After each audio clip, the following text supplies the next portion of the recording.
Bismillahirrahmanirrahim. In the name of Allah, the most grateful and merciful. Assalamualaikum warahmatullahi wabarakatuh. Alhamdulillahi rabbil alamin, wabihi nasta'in wa ala umuri dunya waddin, wassalatu wassalamu ala asrafil anbiya'i wal mursalin Sayyidina Muhammadin wa ala alihi wa ashabihi ajma'in, amma ba'du. Dewan juri yang saya hormati, kepala madrasah yang saya hormati, Bapak dan Ibu guru yang saya hormati, dan tak lupa kepada para peserta dan para penonton yang saya cintai dan saya banggakan.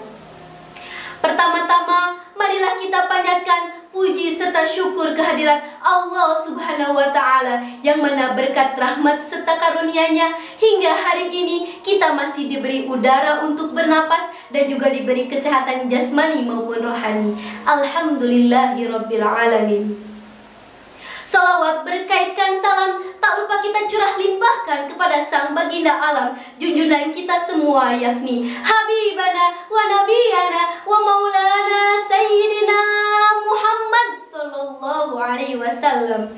Dan tak lupa juga kepada para keluarganya, para sahabatnya, tabi'in tabi'atnya, dan semoga sampai kepada kita selaku umatnya. Amin ya Allah ya Rabbal Alamin.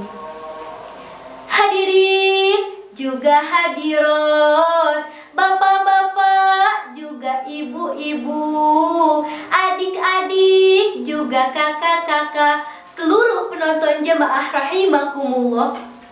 Di zaman sekarang ini kita sering menemukan maraknya kasus pergaulan bebas di Indonesia. Terutama hal tersebut banyak terjadi pada kalangan remaja. Mengapa demikian? Yang namanya juga anak muda, berdarah muda, semangat muda, jiwa muda. Betul apa betul? Mereka lebih banyak penasaran terhadap hal-hal yang baru yang ada di sekitarnya, sehingga mereka tertarik untuk mencobanya, lalu terjerumus masuk ke dalamnya. Kasus pergaulan bebas yang kini banyak ditemukan berupa seks bebas, mabuk-mabukan, tawuran, pemakaian narkoba, dan banyak lagi di antaranya. Semisalnya adalah seks bebas. Seks bebas adalah hubungan antara laki-laki dan perempuan layaknya pasangan suami istri, yang mana dalam hubungan tersebut tidak adanya ikatan pernikahan yang menghalalkannya. Istilah ini dalam Islam lebih dikenal dengan zina. Zina menurut tafsir Al-Munir karya Profesor Dr. Wahbah Az-Zuhaili dikatakan az-zina fi'latun fahishatun syadidatun, yakni suatu perbuatan yang sangat keji. Zina merupakan hal yang sangat buruk yang mana agama Islam telah dengan tegas melarangnya, sebagaimana firman Allah Quran surat Al-Isra ayat 32 yang berbunyi, A'udzu billahi minasy syaithanir rajim.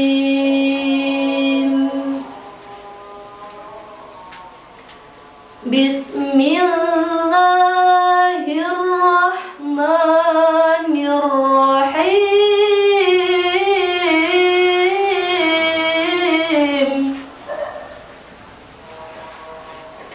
Wala taqrabuz zina innahu kana fahisyah.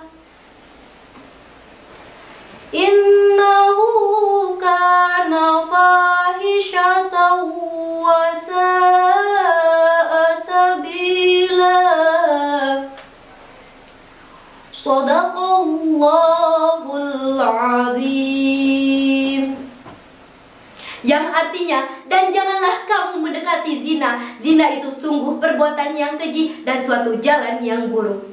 Pada ayat tersebut terdapat kata larangan, yakni wala taqrabuz zina, yang mana kaidah usul fikih mengatakan al aslu fin nahyi litahurimi, yakni asalnya dari sebuah larangan adalah untuk pengharaman. Jadi bisa kita tahu bahwa perbuatan zina adalah haram. Menurut tafsir ringkasan Kementerian Agama Republik di Indonesia. Maksud dari ayat tersebut adalah janganlah kalian mendekati perbuatan yang dapat merangsang ataupun menjerumuskan terhadap perbuatan zina, karena dengan zina dapat mendatangkan berbagai penyakit dan juga dapat merusak nasab keturunan. Dan yang lebih parahnya lagi, dengan berzina dapat mengantarkan si pelakunya terhadap siksa api neraka. Sedangkan dalam tafsir Al-Munir pada Marh Al-Labid karya Syekh Imam Nawawi Al-Bantani pada jilid 3 halaman 523 dikatakan wasa'a sabila diartikan dengan suatu perbuatan atau jalan yang buruk, karena la yabqa farqun bainal insani wal bahaimi fi adami ikhtisasi dzukarani bil inasi, yakni tidak ada bedanya antara manusia dengan hewan karena tidak ada pengkhususan hubungan antara laki-laki dan perempuan. Hadirin rahimakumullah, di antara hal-hal yang dapat mendekatkan terhadap perbuatan zina, yakni salah satunya adalah khalwat. Khalwat pada awalnya dimaknai dengan suatu kondisi di mana berdua-duanya antara laki-laki dan perempuan di tempat yang sepi yang jauh dari khalayak ramai. Namun, seiring berkembangnya zaman, khalwat kini diartikan dengan suatu komunikasi intens antara laki-laki dan perempuan, yang mana isi komunikasi tersebut tidak diketahui oleh orang lain dan tidak dimaksudkan untuk kebaikan. Khalwat kita sering temukan dalam hubungan yang namanya pacaran. Segelintir orang berdalih untuk pacaran Islami agar terkesan Islami. Sedangkan agama Islam telah jelas-jelas mengharamkan hal tersebut. 1, 2, 3. Daripada kita pacaran, lebih baik kita sholawatan.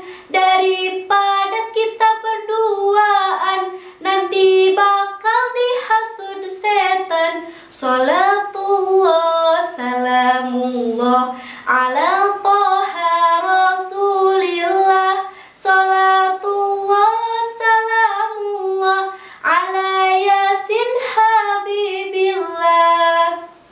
Hadirin sebangsa dan setanah air, mungkin ketika kita pacaran, kita dapat diterbangkan setinggi-tingginya ketika masa-masanya cinta, tetapi kita juga dapat dijatuhkan sejatuh-jatuhnya ketika dirundung rasa kecewa. Sudahlah ya, daripada kita pusing galau-galau melulu, sakit hati melulu karena berpacaran, daripada kita mendekati hal-hal yang dapat mendekatkan terhadap perzinaan yang tidak ada manfaatnya, lebih baik kita ciptakan perdamaian dunia menjadi aset yang membanggakan nusa, bangsa, dan juga agama. Hadirin yang dirahmati oleh Allah, ingat ketiga, yakni katakan tidak pada pacaran, katakan tidak pada perzinaan, katakan tidak pada pergaulan bebas, karena itu semua tiada guna. Mungkin sekian yang dapat saya sampaikan. Mohon maaf apabila terdapat banyak kesalahan. Take a good turn, throw a bad learn. Para penonton, bapak-bapak, ibu-ibu semuanya, saya Sally pamit undur diri. Sampai jumpa di lain hari. Maafkanlah. Saninten buah saninten, saninten di parapatan, hapunten abi hapunten bili seueur kalepatan. Wabillahi taufiq wal hidayah, warido wal inayah, wallahul muwafiq ila aqwamit